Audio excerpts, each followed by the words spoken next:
There's nothing wrong with defending your values strenuously. That's fine. I don't have any problem with that. It's when the truth appears not to be on your side, then you have to change your position.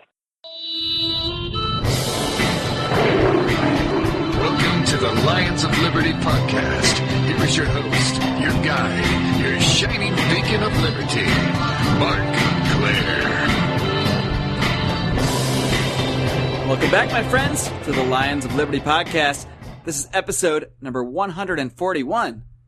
As usual, you can find all the show notes for this show over at our website at lionsofliberty.com/141. We are sponsored today by our good friends at LibertyManiacs.com. These guys have so much kick-ass, liberty-minded gear and accessories. You'd be crazy not to check it out, especially considering that for listeners of the show, you can receive a 10% discount off your order by using the discount code Lions of Liberty. I'd also like to encourage you to learn more about an exciting alternative to the standard corporatist Obamacare insurance that is being forced upon all of us, but not all of us, because some of us have found that alternative known as health sharing. You can find out more by going over to lionsofliberty.com/health. My guest today is a political journalist and documentary filmmaker. He is best known for his Socratic interview method, which he has subjected many a politician to, including several current presidential candidates. He is making his second appearance on the show. I first spoke with him back in episode 38. He is the Socratic interviewer himself, Mr. Jan Helfeld. Welcome back to the Lions of Liberty podcast. Thank you, Mark. Calling me the Socratic Assassin now also. The Socratic Assassin. I should be more specific. That was what the Weekly Standard said that. I didn't say it. Well, we're well with that. It flows off the tongue quite nicely. So we'll go with Socratic Assassin. Oh, dear. Jan, as we've talked about before in our first interview, and I've watched a lot of your interviews with these past politicians, and I love how you're able to try to glean some of their principles, or at least find out if they have any from these interviews. And you've interviewed a good number of the guys that are running, both on the Democrat and Republican side, or potential Democrat in the case of one guy who I do believe will end up running. But we're going to start with the guy who I have seen everybody on Twitter and Facebook getting really excited about. Everybody out there seems to be telling me that I need to do something called Feel the Bern. I'm not sure exactly what that means yet, but I do know that they are referring to a gentleman by the name of Mr. Bernie Sanders. So why don't you just start off? First of all, when did you interview Bernie Sanders? It was quite some time ago, right? Yeah, that was a long time ago when I had the show, The Bottom Line. That was way back in the day. So, but he still seems like pretty much the same guy from what I can tell. So what kind of insight were you able to get from Bernie about his personal beliefs? I know you first asked him about the initiation of force on other individuals. So what did he have to say to that idea, first of all, just the idea of initiating force on another individual? Did he have any objection to that?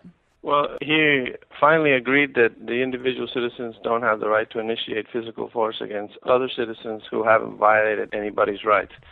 But the first question was, is all legitimate governmental power derived from the people? Then when he said that the individuals don't have that right, I asked him, could they have properly delegated that right to the government? He said they could. And then I asked him, can you properly delegate a right you do not have? And then he quit the interview. But the point here really is that when somebody has a mistaken position in their political view, in their political theory in this case, like Bernie Sanders, and by the way, he certainly felt the burn of that interview. If you listen to the end of the interview, you'll notice that. So when somebody has a mistaken view, what often happens is one of two things. They can contradict themselves, or they can say something that is so outrageous and absurd that it exposes them to ridicule. And in Bernie Sanders' case, that's what happened. He said that you could properly delegate a right you do not have. Obviously, you cannot give what you don't have, so you can't delegate something you don't have. You have to have it to delegate it. The whole legal system is based on the contrary premise. Somebody else can't lease my home to you because they don't have a right to use my home. Only I, who have that right, can delegate the right to you to use my home. It's like you can't give somebody a cake if you don't have it. course, you can do it improperly by stealing the cake, but that's a different issue. You can't properly do it. So that's what happened. And I thought it also was very revealing of his character. First, he finished the interview by saying how much he enjoyed the interview and everything. And then when he thought the camera was off, he went bananas and started screaming at me and his staff. So anyway, you get an insight into Bernie Sanders' character. I think that's also a value for that interview. Sure, he seemed kind of one guy on camera, and then as soon as he thought that the cameras were all off, he seemed to take an entirely different demeanor with you, which I think a lot of times we see one face of politicians in the media and in appearances, and they might have a totally different face on the other side. I don't know. I mean, he might have just had a bad day. It doesn't mean he's necessarily a terrible person, but it's an interesting insight, if nothing else. And I'm just wondering if there's anything positive you do see from the current Bernie Sanders campaign. Do you think he's at least speaking to a certain portion of the electorate that feels sort of dejected, or do you think there's any legitimacy to some of the issues he's speaking on? Well, he's a classical liberal demagogue where he's promising the wealth of others to people, and he's going to do wholesale redistribution of wealth. And if he gets his hands on power, he will violate all the property rights of all the people that he doesn't like and that he thinks have more than they deserve. I mean, it's like, socialism. That doesn't work. I'm going to take that as a no, that there's not much positive you see in Bernie Sanders' campaign right now. My God. All these leftover socialists that are lining up at his rallies. I don't know. Now, moving on to another guy that you interviewed pretty recently. This is a guy who seems to see his poll numbers rising a bit recently. Donald Trump is still in the lead, but we've recently seen some talk of the rise of a guy named Ben Carson, a guy who's kind of a mystery to a lot of people. I mean, he's obviously a very intelligent man. He's a world-renowned neurosurgeon, so he can't be a dummy. And yet, at the same time, despite seeing several interviews with him, despite seeing him in the debate, I have a hard time really even explaining any of his actual positions on something. But you did actually ask him some specific questions. So why don't you just tell us? It was only a 3 or 4 minute interview. I think you had time to get with him. But what did you ask Ben Carson about? You brought up the subject of race. What were you talking about in that little discussion? Well, I wanted to discuss the issue of racism. First, what it is. Once I led him to a proper definition of racism, and that's one of the things that's worthwhile in the interview. You see how I construct a principle. I construct a principle by asking him simple questions that identify the basic facts that are being integrated by the principle. Once I've got him to accept a proper principle, then I ask him to apply that principle to current public policy. In this case, affirmative action, which he came out against. He was against affirmative action, and specific instances of racism where the Congressional Black Caucus doesn't let white congressmen become voting members. So in my experience, all these black folks, and I don't even like to use their race because I like to talk about citizens just as citizens. Who cares what their race is? But all these people, it seems to me that the racism that they're complaining about is more prevalent in the group that they identify with. That's something that they're totally clueless about. But he passed the test in this sense. He had a chance to buck the logic and reasoning that I led him through, and he didn't. He was a little bit reluctant. I brought him around, but finally he came down on the obvious side of what the truth is. So I give him credit for that. He could have easily said, well, yes, I agree that racism is wrong. I agree with your definition. But, well, when it comes to affirmative action, and he could have danced around it, but he didn't. He did stick to the principle that was established. So that's at least good to see that he didn't try to squirm out of it, even if it did take a little nudging on your part. Yeah, I've interviewed a lot of black congressmen on this issue, like Clyburn and John Lewis, and it's actually really disappointing to see how they contradict themselves, and it's pitiful. Okay, next. And I've seen you speak pretty favorably about Ben Carson, so why don't you just give me just your general thoughts on Ben Carson? Well, I give him credit for they wouldn't let me interview him very much, and I don't know if you noticed. Oh yeah, he was telling you it was over. They shooed me off, and I just wanted to shake the guy's hand. They wouldn't even let me do that. They're trying to get you out of there pretty quick. Yeah. The handler saw maybe there's something going on here. I better get this guy out of here. Maybe Ben gave him a wink, like, hey, this guy's asking me real questions. We might want to... No, yeah. At first he wasn't paying any attention because they're so arrogant. But then when they something's happening here. Anyway, I give him credit. The most important thing you can know about a person, forget whether he's a candidate or not, is whether he's committed to reasoning and whether he's capable of reasoning and whether he's committed to reason and whether he's committed to identifying the truth by reasoning. So, I give him credit for that. Now, I can't vouch on all the other parts of his policy. There's some things that I like. He said that he's in favor of a 10% flat rate. That's much better than anything else that was being proposed. Oh, he's at 10, huh? That's even beats Rand Paul's plan where he has everyone at 14.5. Right. And, of course, Rand Paul is the only guy that's been in power that's actually proposed a reduction in spending. So he gets tremendous credit for that, in my view.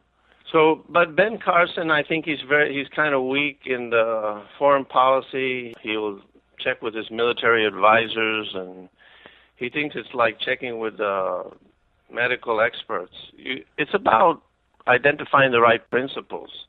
The generals are there to implement the principles, not to tell you what to do.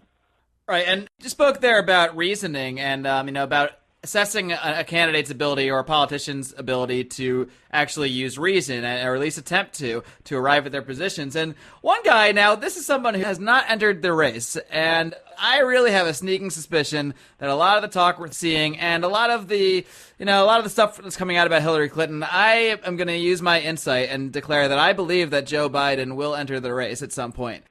You did a really interesting interview with Joe Biden. Also, this one goes way back as well, but he's someone that actually really surprised me watching your conversation with him. He actually really seemed to agree with that concept of using reason to arrive at our positions and that sort of thing. So what insight can you give us briefly about Joe Biden and your experience with him? I know you had mentioned in our first interview back in episode 38 of the show, you mentioned that was one of the more positive experiences in terms of Joe Biden himself was very gracious for the interview and actually contacted you and told you he was really grateful and really enjoyed the interview. So what did you get from speaking with Joe Biden?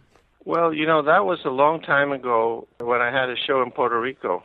So that was before I had the Bottom Line in Washington. And he was a person that was really interested in the topics that we were discussing, fundamentals on ethics and justice. And he had agreed to do 2 one-hour interviews. Wow. And he had an appointment after the second hour interview, and I got him interested in another topic on justice, and he bumped the other interview and did the next one. And I'm afraid that what happens to a lot of politicians is that as the years go by, the system has a tendency to corrupt them. They kind of lose their interest, and they become more, let's call it political, and less focused on political theory and ethics and principles. I don't know if he's the same man anymore, I'm sad to say. But he was very gracious, and he was genuinely interested at the time. And when he made a mistake, he admitted it. And he did write me a nice letter saying that he had not only enjoyed the interviews, but had learned a lot, or a great deal, I think is what he said. So that's what I could say about him, and that was so long ago that I don't know if it's applicable. Yeah, well, it was a very interesting moment in that interview when, he was saying some things aren't rational, and he was naming, certain emotions, and one of them being fear. And you said, well, that's not necessarily true. Sometimes fear can be rational. For example, if a tiger walks into the room right now and we feel the emotion of fear, well, it's very rational for us to be afraid. And he didn't even hesitate to say, you know what, you're absolutely right. I was wrong. And that's just a refreshing thing to see from a politician at all, to not even hesitate in admitting that they have been corrected, admitting to the error of their ways and moving on instead of just dancing around the subject. So, that might not be the Joe Biden that we see if he enters a presidential race in 2015, but it's good to know that there is at least maybe a reasonable person buried somewhere in there. Absolutely. I think that reflects very well on the person when they see that they made a mistake or they haven't thought clearly about something, they admit it. So that's a given point for integrity of character. You know, that happened with Mike Wallace when I interviewed him, Chris Wallace's father. And it also happened with Floyd Flake, who was a very good black congressman from New York. Too bad he left. And so when these guys that are committed to reasoning, they're willing to accept their mistake when it doesn't make any sense, and you have to give them credit for it. Yeah, admitting our mistakes is something that I think everybody could do more of, not just politicians, but a lot of my fellow libertarians and really people of any political persuasion. I think that's the biggest problem a lot of us have in these dialogues. That you come to a conclusion of some kind, and then when that conclusion's challenged, even if the challenge makes sense, there's a lot of people just reject that because they feel they've committed to a position so strongly that they don't even want to reason their way out of it, even if reason does lead them to a different place. Well, let me put a finer, sophisticated point, if I may, on this issue. There's nothing wrong with defending your values strenuously. That's fine. I don't have any problem with that. It's when the truth appears not to be on your side, then you have to change your position. So that's a fine line that you have to see where one thing stops and the other starts. Absolutely. Now, we can't really do a show assessing the 2016 presidential candidates without talking about Donald Trump. Now, this is someone you have not interviewed. To my knowledge, I would love to see you interview him, and I hope that can somehow happen, because that would just be a popcorn time for me. Yeah, well, let me just say I was close to him a couple of days ago at that Iran rally. You almost had it, huh? Yeah, well, he was swamped with so many reporters. Well, yeah, I saw Nick Gillespie of Reason got in there for a second with him, but even that didn't last too long. Well, good for him. I mean, no wonder I couldn't get in. Everybody was... People are crawling all over each other to get to this guy. Yeah, it was a gaggle of reporters there. I don't know, at least 3 or 4 reporters deep. When I saw it, I said, oh, forget it. I can't get through. But you have spent your fair share of time producing some videos, analyzing Donald Trump and his positions. So why don't you just very briefly touch on, I know you see some positive in Donald Trump, I do as well, and also some negatives as well. So why don't we just say something good about him real for a second? So what are the positives that you see of just having Donald Trump in this race overall, regardless of his, the specifics of his positions?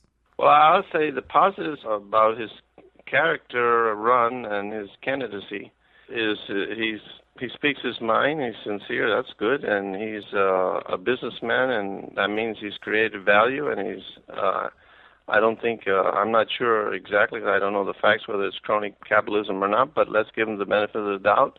Well, I know there's a little bit of it, because he's definitely used eminent domain, and he all but admitted being a crony capitalist in the last debate, but, in this economy, it's almost impossible for a business to not have some elements of cronyism in it, so, it's all about how much of a crony is he, and that seems to be, it's up in the air. I guess we'll see. So his sincerity and his willingness to talk off the cuff and do a lot of interviews. He's fearless, so that's great. He goes into antagonistic venues and takes his chances and, he exchanges blows or compliments, as it may be. So I'll give him credit for all those things, and also for pointing out some obvious facts in our foreign policy, how we've negotiated very bad deals. And I would add, and he gave some good examples, why are we defending Japan, and why have all those people in Korea there as ransom there. And it's really worse than what he said, because these are all deals that we negotiated from strength. Can you imagine what would happen if our negotiators had to go in to negotiate from weakness? I mean, my goodness. This would really be pitiful. So those are some good things you can say about Donald Trump. But, he's done something that's very bad, which is make all these races and differences between candidates personal and insulting people. And he does seem to go out of his way to try to call out everyone on some issue unrelated to actual policy. Well, yeah, I mean, all that's leading to is degenerating into the worst kind of low-level argument where the merits and substance of the policies are disregarded, and it's all about ad hominems. And this is what this leads to, and that's why Ronald Reagan was wise when he said, his 11th commandment. It's a good practical rule to keep the personal stuff off limits. And in any sane debate, you're not allowed to insult anybody. It's illegal. It's against the rules. Ad hominems don't add anything to the merits of your argument. So if Carly Fiorina has a ugly face, what does that have to do with anything? Nothing.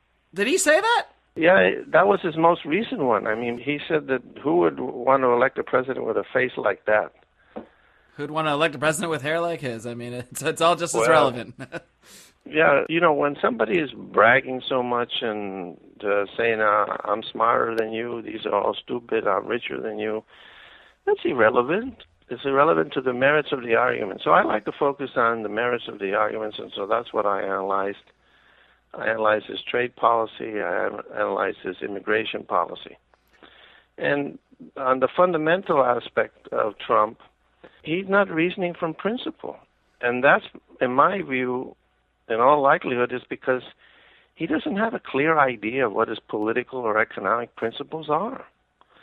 And being a successful businessman has nothing to do with understanding economics. It's microeconomics is a successful business. Two different fields, and they don't necessarily transfer from one to the other. So his whole view about China killing us by devaluing their currency and how that's such a great policy and they're so cunning, then it turns out that he thinks at the same time that China is benefiting themselves by devaluing their currency, and they're harming themselves by devaluing their currency. So now you have the guy contradicting himself. Well, that's nothing surprising about that, because he's not clear about his economic principles. Import substitution, the old mercantilist theory, has been disproven time and time again. It doesn't make any sense, and he seems to have bought into it, but then later he contradicts himself on it. Yeah, I think he hit on the key term there. He very much comes across as a mercantilist, someone looking to use the force of government to protect perceived business interests all around the globe, whether that's through trade policy, through protectionist immigration policies, or perhaps through militarism at some point, although he seems to be better on military expansion than some others. But again, once he's in office, who knows what direction that stuff can go. We don't have time to break down all your analysis of him right now, but I will definitely link to all your Trump interviews in the show notes for this show. You guys will be able to find that at lionsofliberty.com/141. Now, Jan, somebody else, obviously, for libertarians, someone that's receiving a lot of focus is a gentleman by the name of Rand Paul. Now, you told me before the show something that I had no idea of, because there's no video of it on your YouTube channel, but you actually did have a significant interview with Rand Paul some time ago. So why don't you tell us about this interview, and why haven't we seen it yet? Well, it was an extensive interview, 15 minutes, and I interviewed him about all sorts of things, all his public policy views. The reason you haven't seen it on YouTube is because I don't own the rights to the interview. This was part of a project that Vince Vaughn started, where he wanted to do a documentary about me and my interviews. The actor Vince Vaughn, correct? That's correct. And so we started on that project, and I did a lot of work on it, and at the end, the contracts that they submitted to me, I could not sign. They wanted to own all my work, or they wanted to own all my time, or what I could do, what I couldn't do. Basically, I was presented with a contract where I handed over my professional career decisions to them in exchange for no money. Well, that doesn't sound like a great deal. Just on spec. Like, maybe the movie would go through and it would be helpful to my career, maybe not. Mm-hmm. And, it was a real shame, because there was a group of people that were working, and we started working hard on it even before all the contracts were signed. This ass backwards. Have you attempted to get this footage from them, or do they refuse to release it to you at all, or is it's just going to be locked in a vault?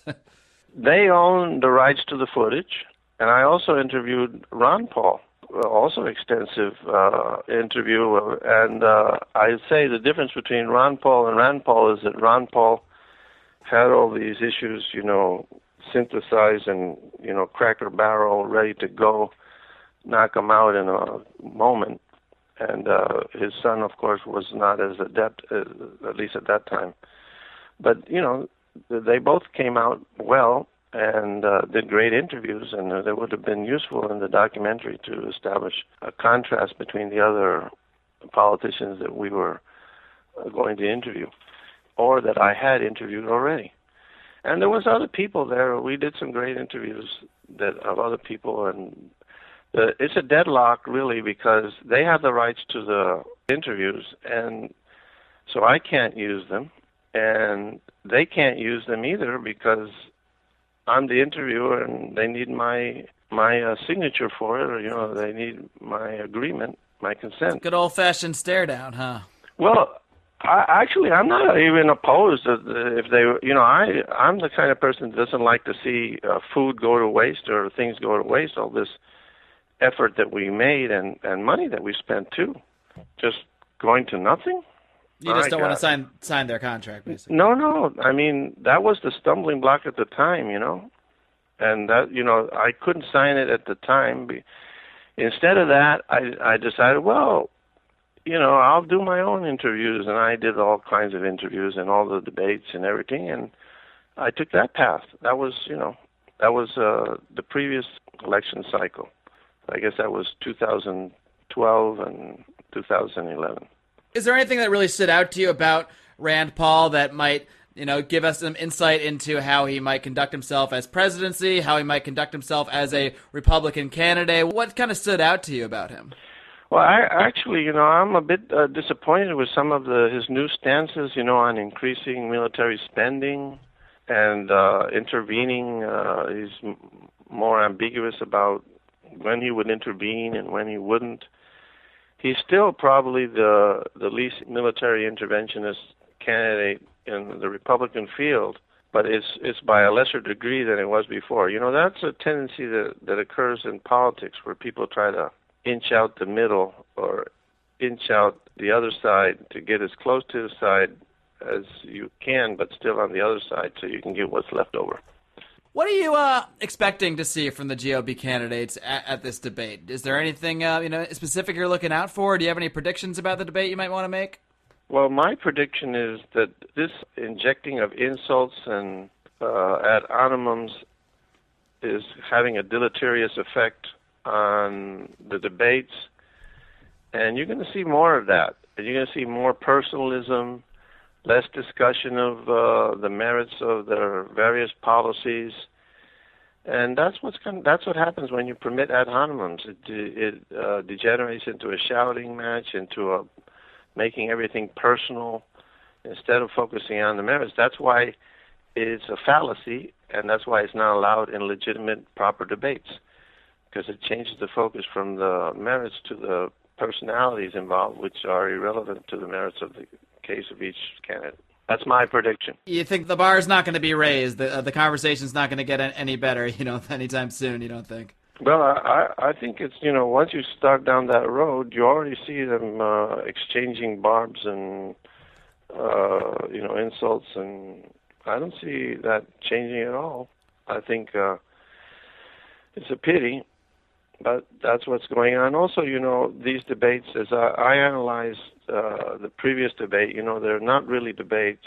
They are joint press conferences, and the media people have a different agenda than the citizens or the candidates, because what they want to do is make the debate exciting. So they like to provoke fights between the candidates and insults. That's what they think are the highlights of the debate.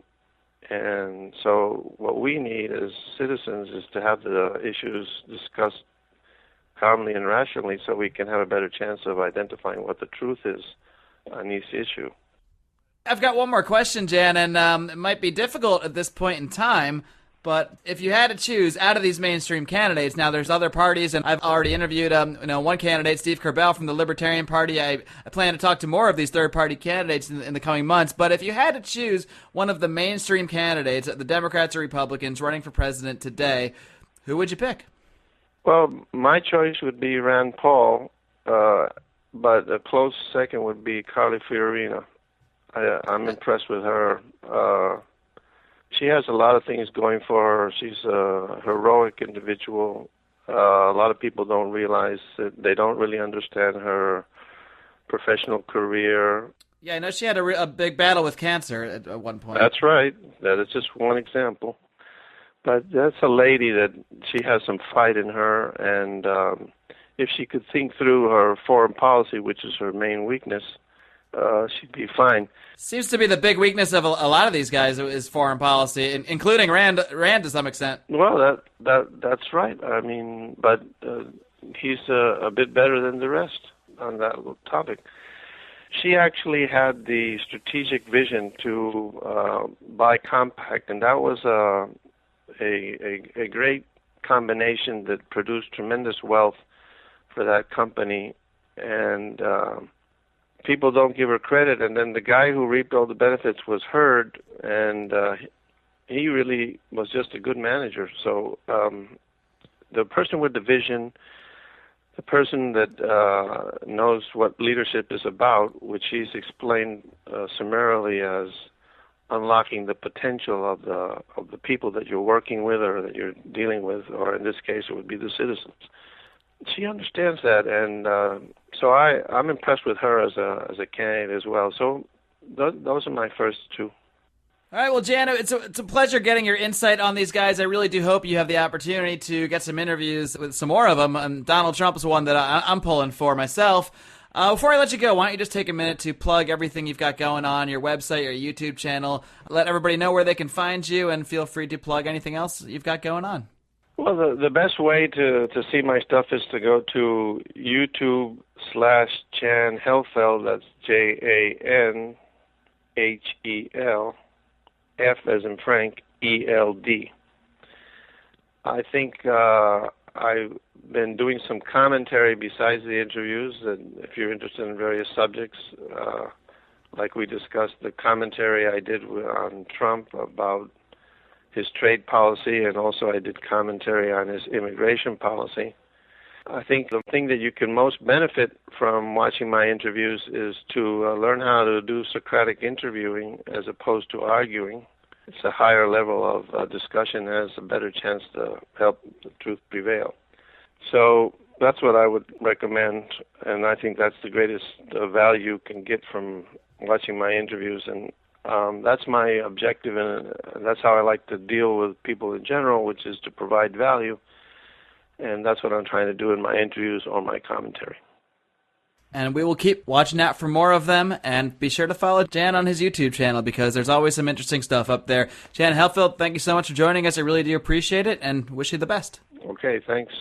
All right, guys, I hope you enjoyed my interview there with the Socratic Assassin himself, Mr. Jan Helfeld. And, Jan gets a lot of flack. He does. I know. I'm on Popular Liberty all the time, seeing Jan get a lot of flack. He's called a minarchist. He's called a statist. But frankly, from my point of view, even though some people obviously don't see it the same way, Jan is one of the most principled guys I've seen out there. And I'll tell you why. Because he focuses on principles. He doesn't get caught up in a sort of bombastic rhetoric about things. He doesn't get caught up in the sort of left-right paradigm, even in the typical, what I call the anarchist-minarchist paradigm. When he does his interviews and makes his statements, even if you disagree with his conclusions, he always does so through the attempts to get at the core principles of things. And that's really the most important thing we can do here. That's what I strive to do on this show. And I certainly appreciate that there's someone else out there trying to do this, and especially doing it by directly interviewing and confronting all these politicians. Confronting almost sounds confrontational. There's a reason for that. It's the root of the word. But, Jan really does his interviews in a very respectful way. He's been able to land interviews with so many politicians, as you've heard over the years here, from Joe Biden to Bernie Sanders to some of these current GOP candidates like Ben Carson. And my God, I had no idea until today that he did this hour-and-a-half interview with Rand Paul that has not seen the light of day. I'm hoping to see that someday, somewhere out there. Hopefully Vince Vaughn is listening and can get his people to work things out on that end. But I highly encourage you guys to check out Jan Helfeld's videos. They really are great stuff. No matter what, your bent of libertarianism or bent in politics in general, I think he really is out there doing a great service. So kudos to Jan for that. And perhaps we'll have him back on a little bit later in the election cycle to discuss things, because he is very astute and adept at analyzing politics. I don't know if I'm astute and adept at analyzing politics, but I do my best. We're going to do that in a very non-astute way next week when we convene another session of Libertarians in Living Rooms Drinking Liquor with a very special guest. Looking forward to that. In the meantime, after you watch the GOP debate tonight, which I know you're all going to, or maybe not, maybe you're just going to get the highlights, maybe you're just going to listen to our show next week to talk about it, that's all well and good. If you could just take a few moments to do a few things for us, I would greatly appreciate it. You can go over to iTunes and subscribe to this show. Even if you listen to it through Stitcher, on YouTube, many ways to listen to the show. LibertyTalk.fm, 6 p.m. Eastern on Saturdays and Sundays, or throughout the week on the Liberty Radio Network at LRN.FM. But regardless of how you hear it, if you can subscribe on iTunes, that'll be a big help to us. Also, if you can leave us a rating, hopefully 5 stars, and a review, hopefully a good one, that would be also a huge help. Share the show if you're a friend. Of course you're a friend. If you're a friend and fan of the show, please share it with your friends and family. Share it on your social media. That's what it's there for. Come and interact with us on social media. Myself, some of our past guests, even our regular contributors to the show. You can do that by coming over to the Lions of Liberty forum. Just put that in your little search bar on Facebook. If you're not on Facebook, I totally understand. There's plenty of good reasons not to be, but you can still have conversations with us. You can email me directly, Marc, M-A-R-C, at lionsofliberty.com. And until next week, folks, live long and live free.